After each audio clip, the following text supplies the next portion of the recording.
సంహిత. ఇప్పటిదాకా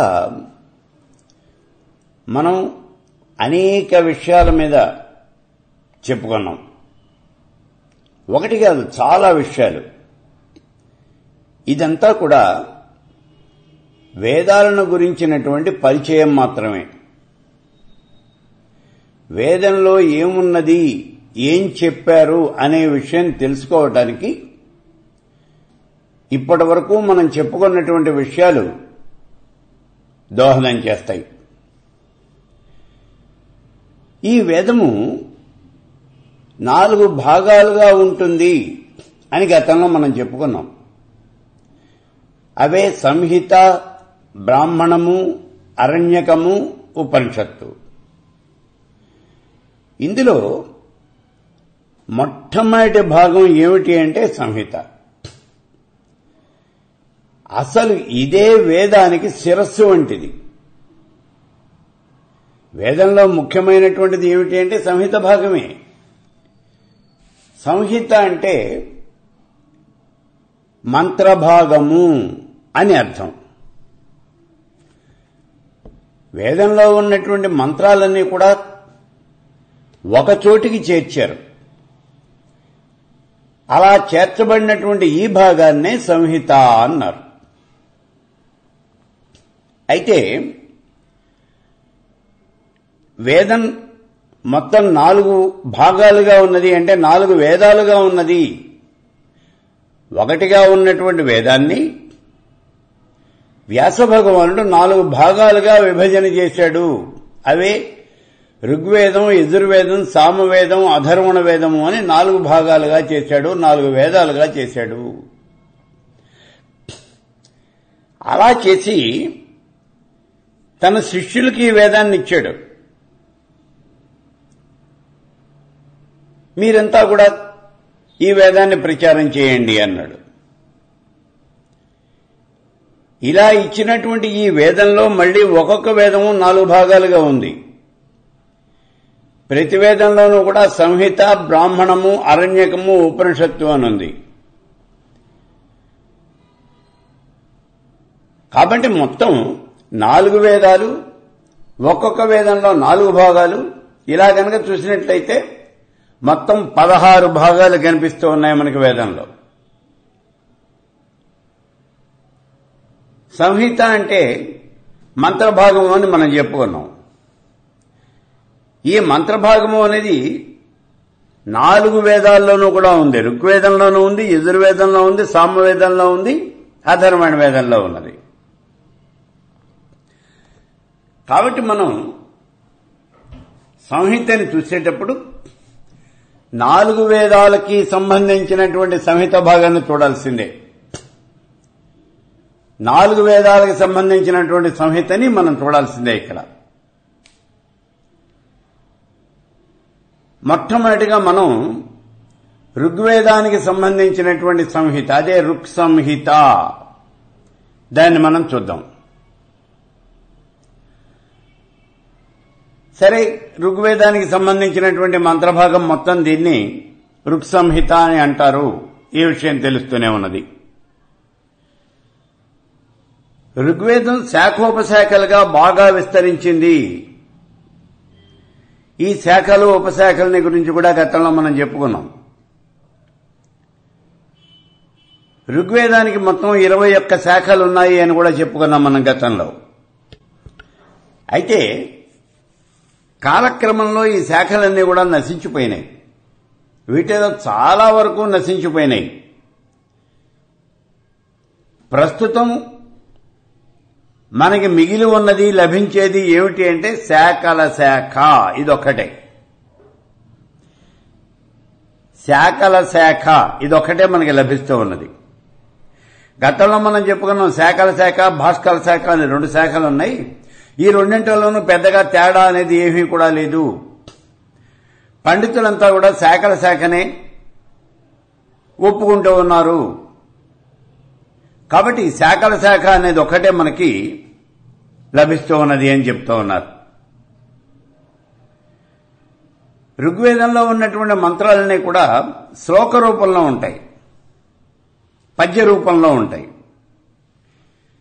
తెలుగులో అయితే దాన్ని మనం పద్యము అని అంటూ ఉన్నాం, సంస్కృతంలో అయితే పద్యం అన్నది దాన్ని శ్లోకము అంటాం. అందుకే ఋగ్వేదంలో ఉన్న మంత్రాలన్నీ కూడా శ్లోక రూపంలో ఉంటాయి. వాటినే మనం రుక్కులు అని అంటాం. రుక్కు అంటే మంత్రము అని అర్థం. ఋగ్వేదంలో మంత్రాలన్నీ కూడా రుక్కు రూపంలో, మంత్రం రూపంలో ఉంటాయి. ఈ మంత్రాలనే మనం శ్లోక రూపంలో ఉండేవి మంత్రాలన్నమాట ఇవన్నీ కూడా. అంటే ఇక్కడ మనం గుర్తించాల్సింది ఏమిటి? శ్లోకము అంటే పద్యమే కదా. తెలుగులో పద్యం, సంస్కృతంలో శ్లోకం. పద్యము అన్నప్పుడు పద్యానికి ఛందస్సు ఉంటుంది, దానికి గణాలు ఉంటాయి, అలాగే దానికి ఒక యతి అని కొన్ని నియమాలు ఉంటాయి పద్యం రాయటానికి. అలాగే శ్లోకానికి కూడా ఉంటాయి. ఆ శ్లోకానికి కొంత ఛందస్సు అనేది ఉంటుంది. ఆ ఛందస్సులోనే ఈ శ్లోకాలన్నీ కూడా ఉంటాయి. అయితే ఇక్కడ ఈ మంత్రాలన్నీ కూడా కొన్ని మంత్రాలు కలిపి ఒక సూక్తము అని అంటారు. అలాగే ఉన్నాయి ఇవి. మనం భగవంతుడిని ప్రార్థన చేసేటప్పుడు అష్టకము అని చదువుతాం చూడండి. అష్ట అంటే 8 అని. భగవంతుడిని పద్య రూపంలో మనం గానం చేస్తూ ఉంటాం, స్తుతి చేస్తూ ఉంటాం. సంస్కృతం కాబట్టి శ్లోక రూపంలో ఉంటుంది. ఇలా ఉండేటటువంటి శ్లోకాలు 8 శ్లోకాలుంటే దాన్ని అష్టకము అని అంటారు. అలాగే కొన్ని శ్లోకాలు గనక ఉన్నట్లయితే ఇక్కడ శ్లోకాలకి నియమము అనేది ఏం లేదు, ఇన్నే ఉండాలి అని ఏం లేదు. కొన్ని శ్లోకాలు గనక ఉన్నట్లయితే దాన్ని ఒక సూక్తము అని అంటారు. ఈ సూక్తంలో 2 శ్లోకాలు ఉండొచ్చు, 4 శ్లోకాలు ఉండొచ్చు, 50 శ్లోకాలు ఉండొచ్చు. ఇవే మంత్రాలు మనకి. ఒక్కొక్క శ్లోకం ఒక మంత్రం. కాబట్టి కొన్ని మంత్రముల యొక్క సమూహము, కొన్ని రుక్కుల యొక్క సమూహము, కొన్ని శ్లోకముల యొక్క సమూహము, దాన్నే మనం సూక్తము అని అంటూ ఉన్నాం.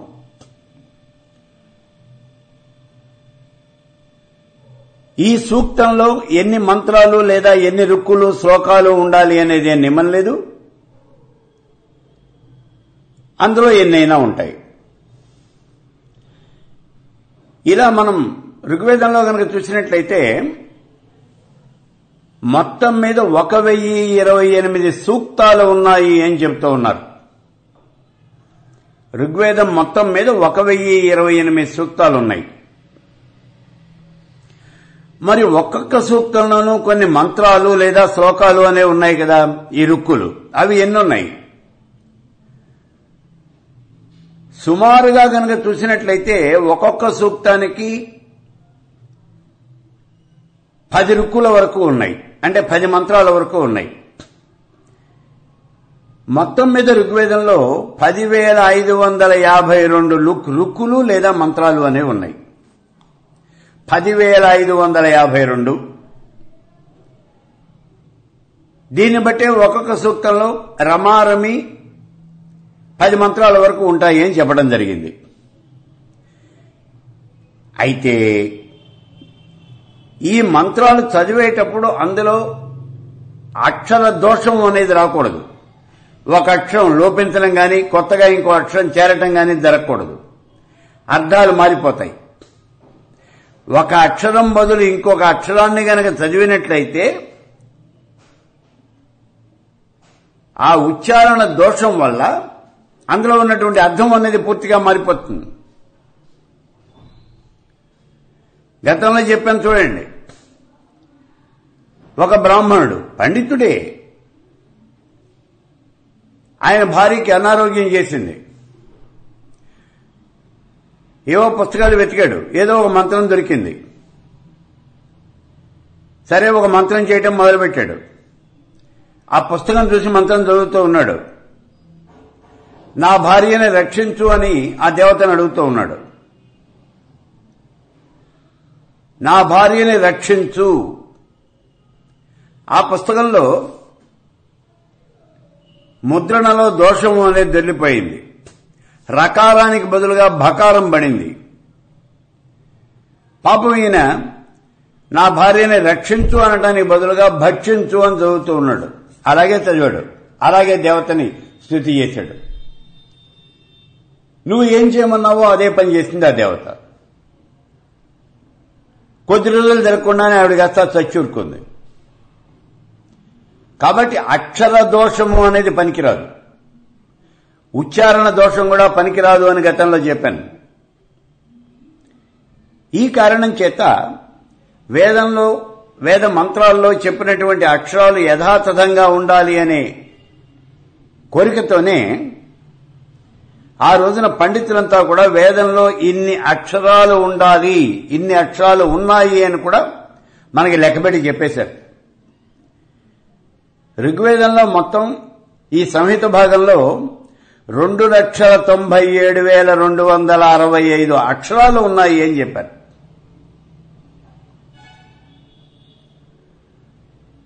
సంహిత భాగం మొత్తం మీద ఉన్నటువంటి అక్షరాలు ఇవి 2,97,265 అక్షరములు. ఇలా ఎప్పుడైతే చెప్పారో అక్షర దోషం రావటానికి అసలు ఆస్కారము అనేది లేదు, తప్పు పోదు. అలా తప్పు పోకుండా ఉండటం కోసం చేసినటువంటి ప్రయత్నం ఇది. చూడండి, ఆ రోజుల్లో వాళ్ళు ఎంత కష్టపడి ఈ వేద విజ్ఞానాన్ని నిలబెట్టారు అనే విషయం వీటి వల్ల మనకు అర్థమవుతోంది. ఇలా చూసినట్లయితే ఋక్ సంహితలో మొత్తం 1028 సూక్తాలున్నాయి. ఆ సూక్తాలన్నింటిలో కలిపి 10,552 మంత్రాలు లేదా రుక్కులున్నాయి. వాటిల్లో 2,97,265 అక్షరాలున్నాయి. అయితే ఈ సంహిత భాగాల్లో అంటే వేద మంత్రాల్లో ఏం చెప్పబడింది, వేద మంత్రాలు ఏం చెబుతున్నాయి, ఈ విషయాన్ని చూద్దాం. లోకంలో అందరికీ కూడా మంచే జరగాలి అని చెబుతోంది వేదం. అందరికీ మంచే జరగాలి అని చెప్తోంది. మనం సాధారణంగా కోరేటటువంటి కోరిక ఒకటి ఉంది, సామాన్యమైనటువంటి కోరిక ఇది. ఏం జరిగినప్పటికీ కూడా లోకా సమస్తా సుఖినో భవంతు అంటాం. అంటే లోకంలో ఉన్నటువంటి ప్రజలందరూ కూడా సుఖంగా ఉండాలి. ప్రజలు అంటే అన్ని జీవరాశులు కూడా, సమస్త జీవరాశి 84 లక్షల రకాలైనటువంటి జీవరాశి కూడా సుఖంగా ఉండాలి అని చెప్తాం. ఇది సాధారణంగా మనం కోరే కోరిక. అసలు కొంచెం నిశ్చితంగా కనుక పరిశీలిస్తే 2 రకాలైనటువంటి కోరికలు ఉన్నాయి మనకి. ఏమిటి అంటే, ఒకటి స్వార్థంతో కూడినటువంటివి, రెండోది నిస్వార్థంతో కూడినటువంటివి, నిస్వార్థమైనటువంటి కోరికలు. స్వార్థంతో కూడినటువంటి కోరికలు ఏమిటి? ఇవి చూడండి. మనం భగవంతుని పూజ చేస్తాం. పూజ చేసిన తర్వాత, స్వామి నాకు ధనం కావాలి, నాకు పిల్లలు కావాలి, నా పిల్లవాడు పరీక్షలో పాస్ అవ్వాలి, వాడికి మంచి ఉద్యోగం రావాలి, లేదా నా కూతురికి పెళ్లి కావాలి, ఇలా ఏదో ఒకటి, నా వాళ్ళందరూ సుఖంగా ఉండాలి, నాకు సిరి సంపదలు భోగభాగ్యాలు కావాలి, ఇట్లా మనం ఏదో ఒక కోరిక భగవంతుడిని కోస్తాం. అది కేవలం మనకి సంబంధించినటువంటిది. కేవలం నాకు కావాలి అని అడుగుతున్నాం. చూడండి, ఇప్పుడు మనం చేసినటువంటి ఈ అర్చనలో మన సంకల్పం ఏమిటి అంటే నాకేదో కావాలి అని అంతే. ఇతరులను గురించి ఎప్పుడూ కూడా మనం పట్టించుకోం. పక్కవాడికి ఏదో కావాలి అని మనం ఎప్పుడూ అడగం. ఇది మానవ నైజం. అయితే ఈ కోరికల్లోనే కొన్ని రకాలు ఉన్నాయి. నా పక్కవాడు ఏమైపోయినా పర్వాలేదు, నేను మాత్రం సుఖంగా ఉండాలి.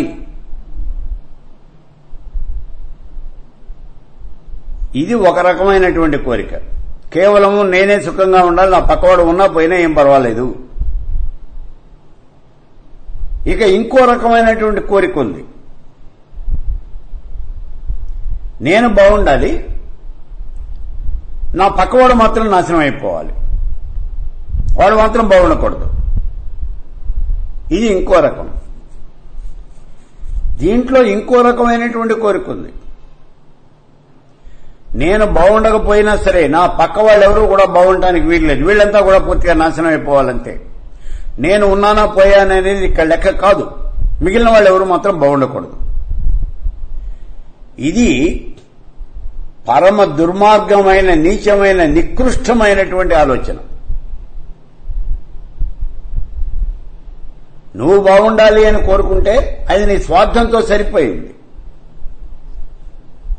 కానీ నువ్వు బాగున్నా బాగుండకపోయినా మిగిలినటువంటి వాళ్ళంతా నాశనం అయిపోవాలి అని కోరుతున్నామే, ఇంతకన్నా నికృష్టమైనటువంటి ఆలోచనలు ఇంకోటి ఎక్కడా కూడా లేదు.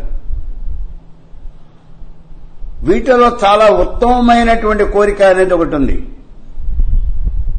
అది ఏమిటి అంటే, స్వామి నాకు ఉన్నా లేకపోయినా పర్వాలేదు, ముందు నా చుట్టుపక్కల ఉన్నటువంటి వాళ్ళందరూ కూడా సుఖంగా ఉండేటట్టుగా చూడవలసింది అని మనం ప్రార్థన చేస్తున్నాం. చూడండి, ఈ రకమైనటువంటి కోరికలో స్వార్థము అనేది ఎక్కడా కనిపించట్లేదు. నాకు లేకపోయినా పర్వాలేదు, నా చుట్టుపక్కల వాళ్ళందరూ కూడా సుఖంగా ఉండాలి అని కోరుతూ ఉన్నాడు. చాలా గొప్పదైనటువంటి కోరిక ఇది. పూర్వకాలంలో మహర్షులంతా కూడా యజ్ఞయాగాది క్రతువులు చేసేటప్పుడు ఈ రకంగానే నిస్వార్థ బుద్ధితోనే చేసేవాళ్ళు. వాళ్ళు చేసినటువంటి యజ్ఞయాగాది క్రతువులు వాళ్ళ కోసం కాదు. వాళ్ళెప్పుడూ ఆశ్రమం నిర్మించుకుని ఓ అరణ్య ప్రాంతంలో, భయంకరమైనటువంటి అరణ్యంలో, ఓ నదీ తీరంలో ఓ చిన్న ఆశ్రమం కట్టుకుని అందులోనే ఉండేవాళ్ళు. పూర్తిగా ఒంటి నిండా బట్టలు కూడా కట్టుకునేవాళ్ళు కాదు వాళ్ళు. మాకి విజాలు, మేము ఎలా ఉన్నా పర్వాలేదు, లోకా సమస్తా సుఖినో భవంతు, అందరూ బాగుండాలి, మా రాజుగారు బాగుండాలి, ఆ రాజుగారి ఏలుబడిలో ఉన్నటువంటి ప్రజలందరూ కూడా బాగుండాలి, ఇదే వాళ్ళ యొక్క కోరిక. ఇది నిస్వార్థమైనటువంటి కోరిక. ఇలా చేసేటటువంటి వాళ్ళ యొక్క కోరికలు చాలా త్వరగా సిద్ధిస్తాయి అని చెబుతోంది మనకి మంత్రశాస్త్రం. అయితే మనం ఈ రోజున అంత నిస్వార్థంగా చేయకపోయినప్పటికీ, స్వామి నేను బాగుండాలి, నాతో పాటుగా నా చుట్టుపక్కల వాళ్ళు కూడా బాగుండాలి అని మాత్రమే కోరుకోవాలి. ఇలా కోరుకోవటమే చాలా మంచిది. ఎందుకంటే లౌకికంగా చూసినప్పటికీ కూడా మనకి ఈ రకమైనటువంటి కోరికే మంచిది. ఓ చిన్న ఉదాహరణ చూడండి. ఇక్కడ మనం ఉన్నాం, ఓ పెద్ద మేడ కట్టుకున్నాం, దాని చుట్టూ బోల్డంత ఆవరణ, తోట అది ఉంది, ఓ కారు, విలాసవంతమైనటువంటి జీవితాన్ని మనం గడుపుతున్నాం. మన ఇంటి చుట్టూ ఉన్నటువంటి వాళ్ళంతా కూడా అన్ని పూరి గుడిసెలే. ఇక్కడ ఉన్నది మనది ఒక్కటే భవనం. ఇప్పుడు చూడండి, చుట్టుపక్కల ఉన్న వాళ్ళ కళ్ళన్నీ కూడా మన ఇంటి మీదే ఉంటాయి, వాళ్ళ కళ్ళన్నీ మన ఇంటి మీదే ఉంటాయి. ఏమాత్రం అవకాశం దొరికినప్పటికీ మన ఇంటిని దోపిడీ చేయాలనే వాళ్ళు చూస్తూ ఉంటారు. మనకి భద్రత అనేది ఏమాత్రం కూడా ఉండదు. ఈ రకంగా చూసినప్పటికీ నేను ఒక్కడనే సుఖంగా ఉండాలి, మిగిలిన వాళ్ళు ఎవరో ఉండకూడదు అని ఎప్పుడూ కోరుకోకూడదు. అది నీకే మంచిది కాదు. అందుకే నీ చుట్టుపక్కల ఉన్న వాళ్ళందరూ కూడా సుఖంగా ఉండాలి, లోకా సమస్తా సుఖినో భవంతు అనే కోరుకోవాలి.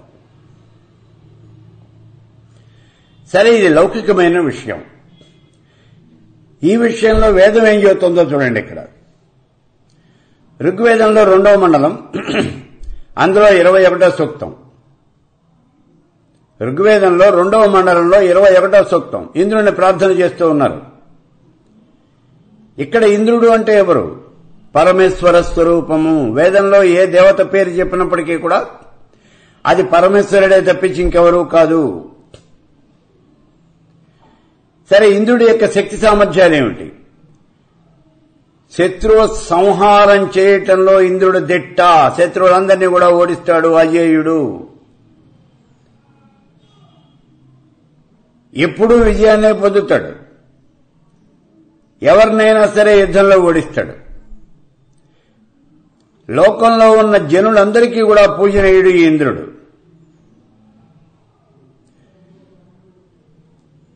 గొప్ప దానగుణం కలిగినటువంటి వాడు. మనం కోరినటువంటి కోరికలన్నీ తీరుస్తూ ఉంటాడు. పూర్వకాలంలో అంగీరసులు వీళ్ళు కొన్ని ఆవుల్ని పెంచుకుంటున్నారు. వీళ్ళ ఆవుల్ని దొంగలు ఎత్తుకుపోయారు. ఆ ఆవుల్ని వెతుక్కోవడానికి వాళ్ళు విశ్వ ప్రయత్నం చేశారు, వాళ్ళ వల్ల కాల. అప్పుడు వాళ్ళంతా ఇంద్రుడిని శరణు వేడారు. ఇంద్రుడి దగ్గరికి వెళ్లి, ఇంద్ర, మా ఆవులు ఇట్లా ఎవరో ఎత్తుకుపోయారు, కాబట్టి మా ఆవులు మాకు ఇప్పించవలసిందే అని ప్రాధేయపడ్డారు. అప్పుడు ఇంద్రుడు వెళ్లి ఆ ఆవుల్ని ఎవరెత్తుకెళ్లారో, ఎక్కడున్నాయో వెతికి పట్టుకుని వాటిని తీసుకొచ్చి మళ్లీ ఈ అంగీరసులకు అప్పగించాడు.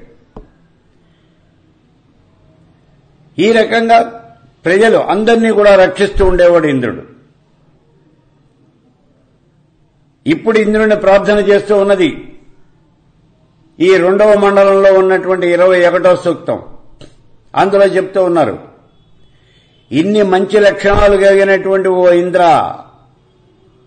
ఓ పరమేశ్వర స్వరూపమా, మాకు ధనాన్ని సౌభాగ్యాన్ని ప్రసాదించవలసింది. అది కూడా తక్కువ కాదు, ఎక్కువగా ధనాన్ని సౌభాగ్యాన్ని ప్రసాదించవలసింది. మా దగ్గర ఉన్నటువంటి ధనాన్ని పెంచవలసింది, మమ్మల్ని రక్షించవలసింది. ఓ పరమేశ్వర, అంతులేనటువంటి ఐశ్వర్యాన్ని మాకు ప్రసాదించు, మంచి ఆరోగ్యాన్ని ప్రసాదించు, మధురమైనటువంటి వాక్కు, ఈ వాక్కును మాకు ప్రసాదించవలసింది.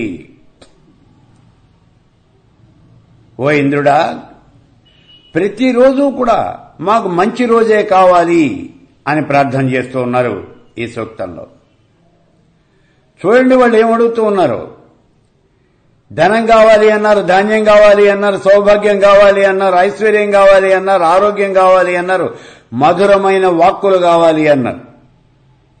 ప్రతిరోజు కూడా మంచి రోజే కావాలి, ప్రతిరోజు శుభం జరగాలి అనే కోరుతున్నారు. ఎవరికి? నాకు జరగాలి అని ఎవరు కూడా కోరటల్లా. మాకు అంటే మా దేశంలో ఉన్నటువంటి వాళ్ళందరికీ కూడా ప్రతిరోజు శుభం జరగాలి, మేమంతా మితిమీరినటువంటి ఐశ్వర్యంతో ఆనందంతో అలా జీవించాలి అని అడుగుతూ ఉన్నారు. అంటే వేదంలో ఏం చెబుతూ ఉన్నారు అంటే, అసలు మొట్టమొదటిగా మనం తెలుసుకోవాల్సిన విషయం, ఇక్కడ స్వార్థము అనేది లేదు. సామూహికంగా అందరికీ కావాలి. నువ్వు ఏ అడిగినా సరే సామూహికంగా అందరికీ కావాలి అని అడుగుతూ ఉన్నారు.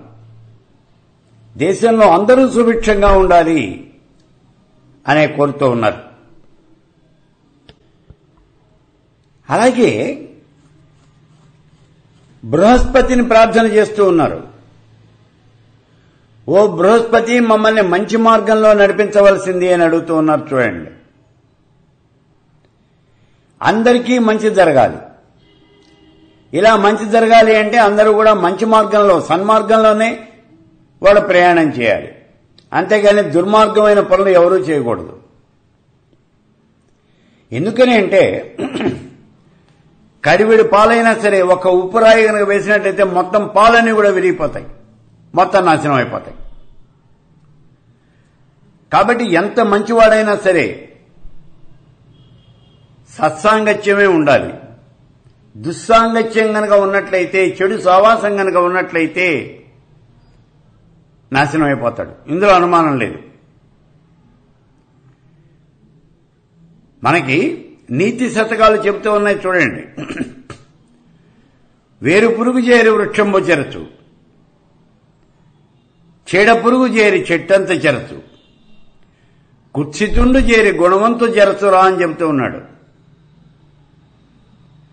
ఒక దుర్మార్గుడు గనక దొరికినట్లయితే వాడు దేశం మొత్తాన్ని నాశనం చేస్తాడు. ఒక్కడు చాలు.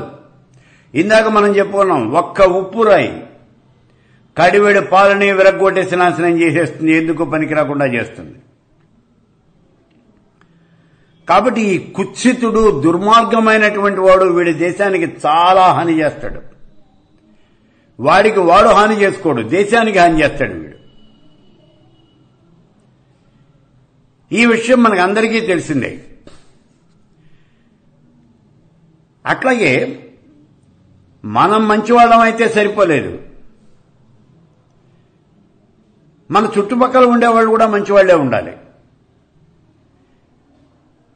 మన దగ్గర ఉన్నవాడు, ఎదురుకుండా ఉన్నటువంటి వాడు మన యొక్క మంచితనాన్ని సహించలేక మనం ఎప్పుడైతే మంచివాళ్ళం అయినామో అప్పుడు మనకి మంచి పేరు వస్తుంది. అందరూ మనని మెచ్చుకుంటారు, మనని గౌరవిస్తారు. ఇది చూసి వాడు సహించలేడు. వాడికి ఈర్ష్య, అసూయ, ద్వేషం ఇవన్నీ పెరిగిపోతాయి. గతంలో గాయత్రి మంత్రాన్ని చెప్పేటప్పుడు అక్కడ చెప్పుకున్నాం చూడండి. దేశంలో తీవ్రమైనటువంటి కరువు వచ్చింది. ప్రజలంతా గౌతముడి దగ్గరికి వెళ్లారు. గౌతముడు తనకు ఉన్నటువంటి మంత్ర ప్రభావంతో వాళ్ళందరినీ కూడా పోషిస్తూ ఉన్నాడు. గౌతముడు చేస్తున్నటువంటి ఈ పనిని దేవతలు కూడా మెచ్చుకుంటున్నారు అని చెప్పాడు నారదుడు. ఈ విషయాన్ని విన్నటువంటి ఈ పండితులకి, ఎవరైతే ఈ గౌతముని చేత పోషించబడుతూ ఉన్నారో, ఎవరైతే రక్షించబడ్డారో ఆ పండితులకందరికీ కూడా అసూయ, ద్వేషం ఇవన్నీ కూడా వచ్చేసినాయి. గౌతమునికి ఇట్లా మంచి పేరు రావడం అనేది వాళ్ళకి ఇష్టం లేదు. అంతే, వెంటనే ఒక మాయా గోవును సృష్టించారు.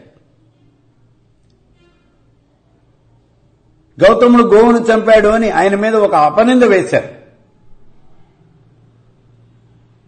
కాబట్టి మానవుల్లో దుర్మార్గత్వము, కుత్సితత్వము ఇవన్నీ కూడా ఉంటాయి, ఎక్కువగా ఉంటాయి. మన యొక్క ఎదుగుదలని అందరూ సహించలేరు. ఇక్కడ అందరూ సహించలేరు అంటే ఎవరో శత్రువులు సహించలేరు అని కాదు ఇక్కడ లెక్క. నీ వాళ్లే సహించలేరు. ఆ విషయాన్నే మనం గుర్తించాలి. నువ్వు గనక బాగా ధనం సంపాదించినట్లయితే, పేరు ప్రఖ్యాతి సంపాదించినట్లయితే నీ వాళ్లే నిన్ను భరించలేరు, నీ గొప్పతనాన్ని ఆమోదించలేరు. వాళ్ళకి చాలా బాధాకరంగా ఉంటుంది. కారణం ఏమిటి అంటే నువ్వు పైకి ఎదగటం అనేదే కారణం ఇక్కడ, అంతకనేం లేదు. నీకు ఆప్తమిత్రులు అనుకున్నటువంటి వాళ్లే నిన్ను వెన్నుపోటు పొడుస్తారు. నీ వెనకాల వాళ్లే నిన్ను గురించి అనేక రకాలైనటువంటి వ్యాఖ్యలు చేస్తూ ఉంటారు. ఇదంతా కూడా అనుభవైక వైద్యం. కాబట్టి మన యొక్క ఎదుగుదలను చూసి చుట్టుపక్కల వాళ్ళంతా కూడా మనమే శత్రుత్వం అనేది పెంచుకుంటారు. నేను మంచివాడిగా ఉండాలి అని అనుకున్నంత మాత్రం చేత మానవుడు మంచివాడిగా ఉండలేడు. కారణం ఏమిటి అంటే అసలు ఇక్కడ శత్రువులు రెండు రకాలుగా ఉంటారు. ఒకటి బాహ్య శత్రువులు, రెండోది అంతఃశత్రువులు. బాహ్య శత్రువులు అనేవాళ్ళు కంటికి కనిపిస్తూ ఉంటారు. వీడు శత్రువు అని మనకి తేలిగ్గా తెలుస్తుంది. కనిపించే శత్రువుని జయించడం తేలిక. కానీ అంతఃశత్రువులు అనేవాళ్ళు ఉన్నారు. వీళ్ళ కంటికి కనిపించరు. వీళ్ల వల్లనే ప్రమాదము అనేది ఎక్కువ. వీళ్ళని గనక జయించినట్లయితే లోకంలో అన్నింటినీ జయించినట్లే. అసలు లోకంలో మనం సాధించాల్సిందేమిటి? జ్ఞానం. జ్ఞాన సముపార్జన కావాలి. జ్ఞాన సముపార్జన కావాలి అంటే పరమేశ్వరుడి యొక్క అనుగ్రహం కావాలి. ఏ పనైనా సరే మనం చేయాలి అంటే మానవ ప్రయత్నంతో పాటుగా పరమేశ్వరుడి యొక్క అనుగ్రహం కూడా కావాలి. అందుకే మనం భగవంతుడికి నమస్కారం పెట్టేది. కేవలం పురుష ప్రయత్నంతోనే పనులన్నీ పూర్తి కావు. అలా అని కేవలము దైవాన్ని నమ్ముకుంటే పనులు పూర్తి కావు. నీ పనులు నువ్వు చెయ్యి, ఆ తర్వాతవి నేను చూసుకుంటాను అని అంటాడు పరమేశ్వరుడు. ముందు నీ పని నువ్వు చేయాలి. యుద్ధం చేసేటప్పుడు శత్రువు మీద నువ్వు దాడి చేయి,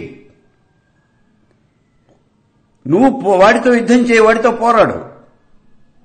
జయించే శక్తిని నేను నీకు ఇస్తాను. కాబట్టి ఇక్కడ ఏ పనైనా సరే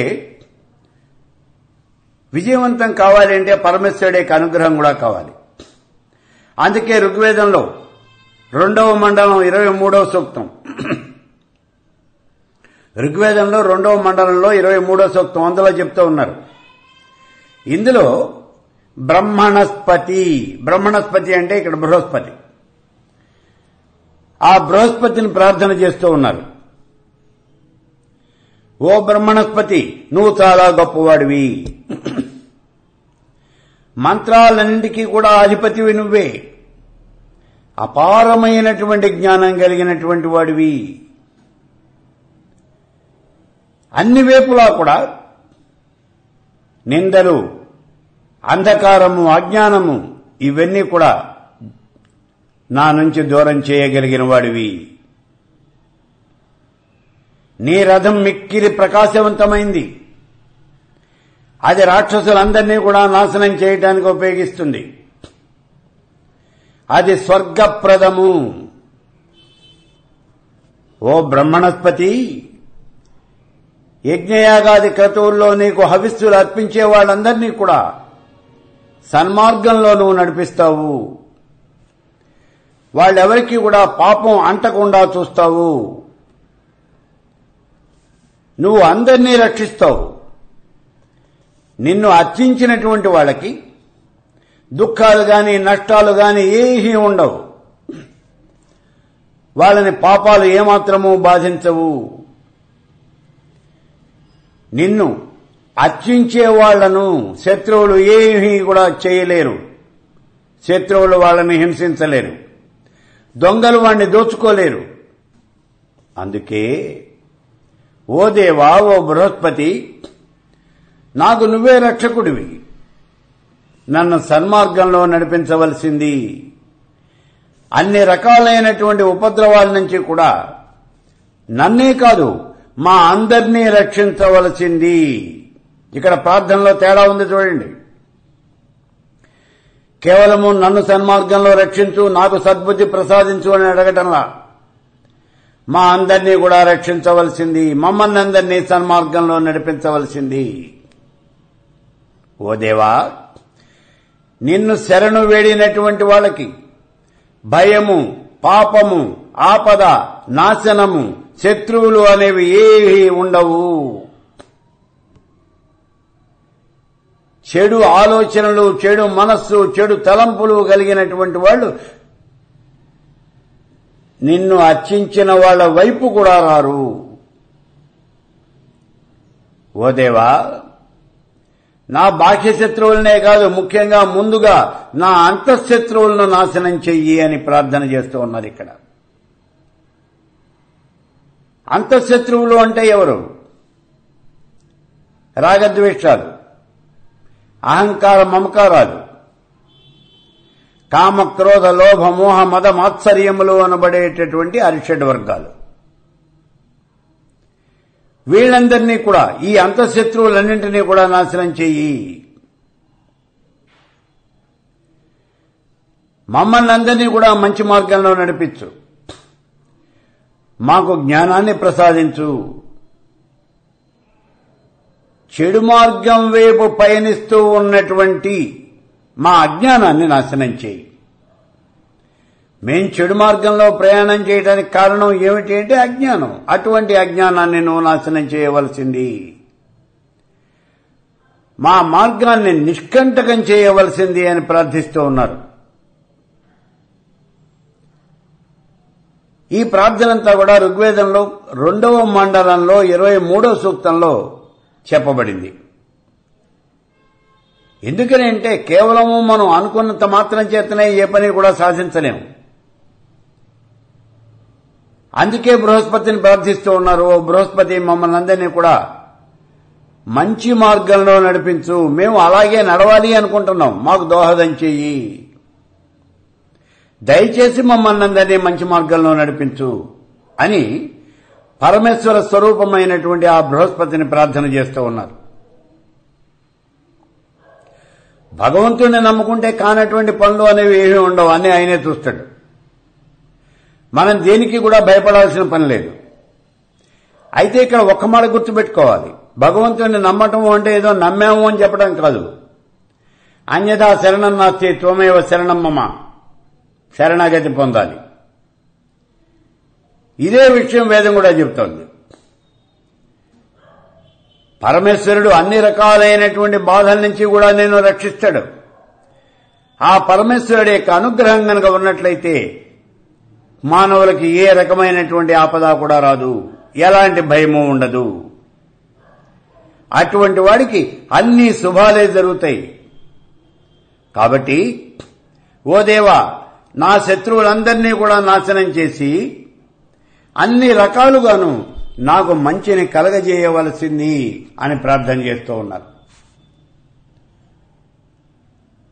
నన్ను మంచి మార్గంలో నడిపించు, నాకు మంచి ఆలోచనలే ఇవ్వు, చెడు తలంపు అనేది నాకు రాకుండా చేయి, నాకు అన్ని శుభాలే కలుగజేయి, నా శత్రువుల్ని నాశనం చేయి, నాకు మంచిని కలుగజేయి, అన్ని రకాలుగాను కూడా నాకు మంచినే కలుగజేయి, సన్మార్గంలో నేను ప్రవర్తించేటట్టుగా చేయవలసింది, నేను అలాగే వెళ్ళాలి అనుకుంటున్నాను,